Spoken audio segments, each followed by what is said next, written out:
చాలా మంది క్రైస్తవులు తీర్మానం తీసుకుంటుంటారు, ఏమని అంటే, యేసయ్యా ఈ సమస్యను కానీ నాకు తీర్చేసావంటే నీ సన్నిధిలో సాక్ష్యం చెప్పుకుంటానయ్యా. సాక్ష్యం చెప్పుకోవాలని ఎవరు చెప్పారు మీకు? నా తెలియక అడుగుతాను. అంటే సాక్ష్యం చెప్పి వదిలేయాలన్నా మీ ఉద్దేశం?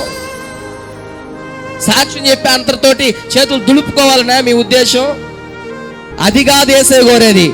మీరు జీవితాంతం సాక్షులుగా బ్రతకాలి. గట్టిగా చప్పట్లు కొట్టండి. హల్లెలూయా. పేతురు అంటాడు, యేసు పునరుద్ధానుడైనందుకు మేము సాక్షులము అని చెప్తాడు. హల్లెలూయా. ఈ రోజున క్రైస్తవ సంఘాల్లో ఉన్న ప్రియ బిడ్డలారా, క్రైస్తవ సంఘాలు ఉన్న ప్రియ స్నేహితులారా, సహోదరులారా, యేసయ్యకి సాక్షులుగా మీరున్నారా? యేసయ్య బిడ్డలుగా నిజంగా మీరు జీవిస్తున్నారా? కారణం మీరు ఇంకా యేసయ్య పునరుద్ధానాన్ని నమ్మట్లేదు. కారణం ఇంకా యేసయ్య త్యాగాన్ని గుర్తించట్లేదు. కారణం ఇంకా యేసయ్య త్యాగాన్ని అర్థం చేసుకోవట్లేదు. పాప భారాన్ని మోసుకుంటా పోతానే ఉన్నారు.